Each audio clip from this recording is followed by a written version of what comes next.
నిఖిల జగతి దీపం సుమనోహర రూపం. పితా పుత్ర పరిశుద్ధాత్మ నామమున ప్రభువునందు మిక్కిలి ప్రియమైన సహోదరి సహోదరులారా, యేసులో ఆత్మీయ సౌందర్యం ఈనాటి ధ్యానాంశం. సామెతలు 20:27లో చూసినట్లయితే, నరుని హృదయములో పెట్టిన దీపమే దేవుడు ఆ దీపాన్ని పెట్టి వాని అంతరంగాన్ని పరిశీలిస్తుంటాడు. ప్రేమతో పలికే పెదవులే అందం, మంచి మనసుతో చూసే కళ్ళే అందం, ఇతరులకు సహాయం చేయగలిగే చేయే అందమైనది, ఇతరులను అర్థం చేసుకునే మనసే సౌందర్యము గల మనసు, ఇతరులకు దారి చూపించే మనిషి ఆత్మీయ సౌందర్యాన్ని కలిగిన వ్యక్తి, ఇతరుల జీవితాలలో ఆశను నింపగలిగే వ్యక్తి, ఇతరుల జీవితానికి ఆనందాన్ని ఇచ్చేవారు. కాబట్టి ఇవన్నీ ఆత్మీయ సౌందర్యాలుగా పరిగణిస్తున్నారు ప్రియులారా. కావున ఈనాటి ధ్యానాంశంలో మనం చూస్తున్నాం, యేసులో ఆత్మీయ సౌందర్యాన్ని మనం ఏ రీతిగా మనం కలిగి ఉండగలము అంటే, మొదటి సమూయేలు గ్రంథం 16వ అధ్యాయము 7వ వచనంలో సమూయేలు ఈషాయి కుమారులు 7గురిని కూడా చూద్దామని వెళ్ళి అభిషేకిందామని కొమ్ములో తైలం పూసుకొని వెళ్ళినప్పుడు, ఈషాయి కుమారులు 7గురిని చూసి అందగాడైన అమ్మినాదాబు చూసి, ప్రభువా ఈయన్నే మీరు ఎన్నుకుంటున్నారంటే, నరులు బాహ్య రూపమును చూస్తారు, కానీ దేవుడు ఆత్మీయ సౌందర్యాన్ని తిలకిస్తాడు. నరులు చూసిన చూపుని దేవుడు చూడడు. అదే ఆత్మీయ సౌందర్యం ప్రియులారా. ఎదుటి వాని హృదయం ఏ రీతిగా ఉంటుంది, ఆ హృదయంలో దేవుని యొక్క ఆత్మ ఏ రీతిగా ప్రకాశించగలుగుతుంది అనేది ప్రభు చూస్తుంటాడు. మొదటగా మనం చూసినట్లయితే, 7గురు కుమారులు, ఈషాయి 7గురు కుమారుల్ని దేవుడు ఎన్నుకోలేదు.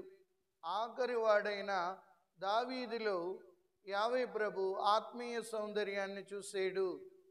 కావున ఆత్మీయ సౌందర్యం బాహ్య సౌందర్యం కంటే ఆత్మీయ సౌందర్యం గొప్పది. అందుకే దావీదు అనగా యావే హృదయానుసారుడు.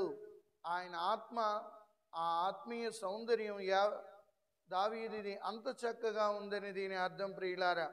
కాబట్టి మనం అందరం ఎదుటి వ్యక్తులు అందంగా ఉన్నారని చూస్తుంటాం, వాళ్ళు ఎలా ఉన్నారు అనేది బాహ్య రూపాన్ని చూస్తాం, కానీ దేవుడు చూసేది ఆంతరింగిక సౌందర్యాన్ని చూస్తాడు. ఆంతరింగిక సౌందర్యాన్ని బట్టి దేవుడు దీవించడం మొదలు పెడతాడు. ఆంతరింగిక సౌందర్యాన్ని దేవుడు ఇష్టపడతాడు.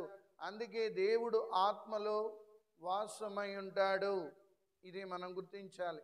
ఇక్కడ నవోమి రూతు జీవితాన్ని చూసినట్లయితే, రూతులో ఉన్న ఆత్మీయ సౌందర్యం, అత్త ఎడలు చూపించిన ప్రేమ, జాలి, కరుణ, అత్తతో పాటు ఉన్న అనుబంధాన్ని చూసి దేవుడు రూతుని ఆత్మీయ సౌందర్యాన్ని చూసి దీవించడం మొదలుపెట్టాడు. అయితే చాలామంది అడుగుతారు, ఆత్మీయ సౌందర్యం పెంపొందించుకోవాలంటే ఏం చేయాలి ఫాదర్? మొదటగా ప్రేమను కలిగి ఉండాలి, జాలి కలిగి ఉండాలి, సహనం కలిగి ఉండాలి, ఓర్పు కలిగి ఉండాలి, దైవభక్తి కలిగి ఉండాలి. ఈ గుణాలు ఎప్పుడైతే ఆత్మలో ఉన్నాయో, వ్యక్తిలో ఉన్నాయో, ఆ వ్యక్తి ఆత్మీయ సౌందర్యంతో ముందుకు సాగిపోతాడు. సుసన్న జీవితాన్ని చూసినట్లయితే ఆత్మీయ సౌందర్యం గల స్త్రీ సుసన్న. అందుకే దైవభక్తి గల ఇల్లాలు. దానియేలు గ్రంథం 13వ అధ్యాయంలో చూసినట్లయితే ఆమె దైవభక్తి కలది, సౌందర్య రాశి. ఆమెలో ఉన్న ఆంతరంగిక సౌందర్యం ఏంటి అని చూసినట్లయితే, పాపము చేయుట కంటే మరణించుట మేలు, అది దేవునికి ఇష్టమైనది ప్రియులారా.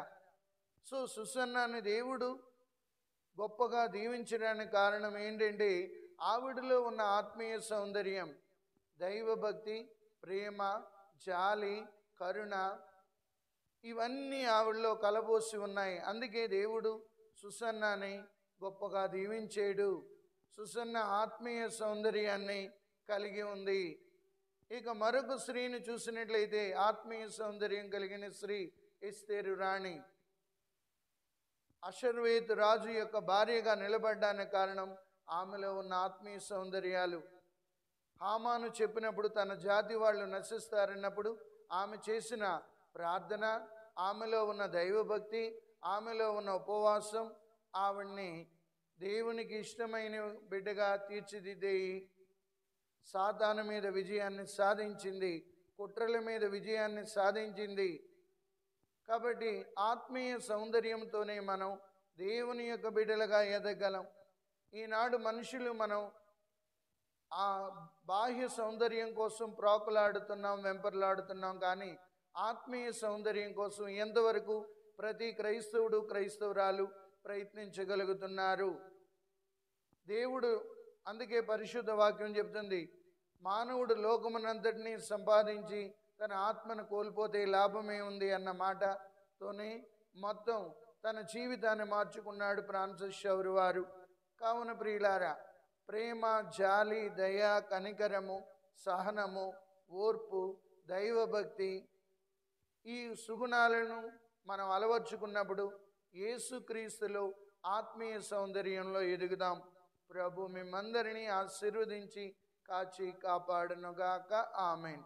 పితా, పుత్ర, పవిత్ర ఆత్మ నామమున ఆమేన్.